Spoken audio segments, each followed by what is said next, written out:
So we just got some exciting news. We have the first Godot 4.8 dev build, so I want to cover this blog post quick.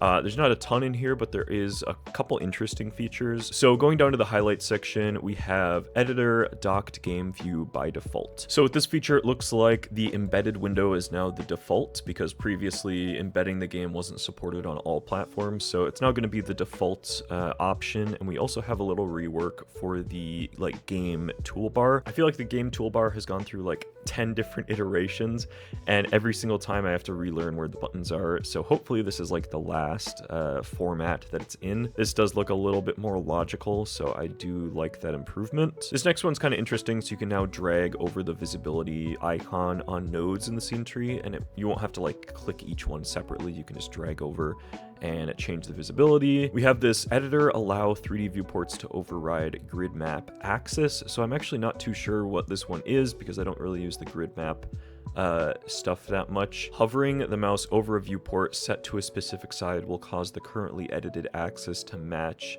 that side. Okay, this one's a little hard to explain, but you guys can kind of see the preview what's going on there. Now this next one's really cool. I haven't personally done too much with translations in games, but you can now kind of hot swap the translation that you're previewing things in. We now have sticky items in trees. So you can see here in the preview, we have a file system.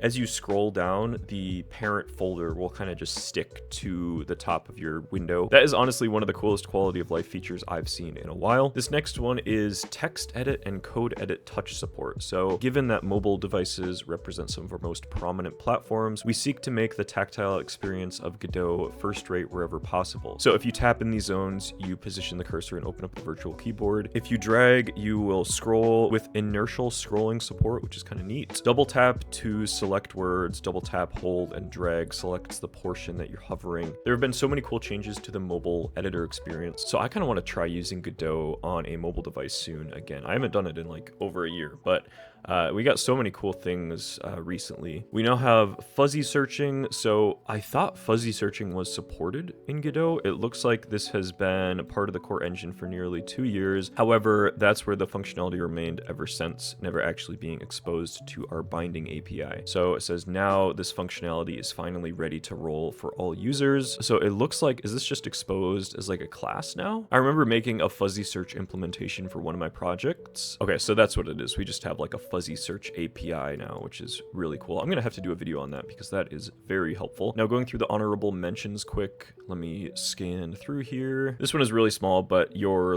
enum tooltips will now show the integer values, which I guess is helpful. The other ones just look like bug fixes, but we got a couple interesting features. So again, this is dev 1 of 4.8, but as you've probably heard, don't just go upgrade to dev 1 right away. It's good to wait until it's actually stable to test these new features, but that'll do it for this video. Just wanted to cover this update quick. Godot development is always extremely fast, so I'm sure the next dev builds will be coming really soon. So be sure to subscribe, stay tuned for that.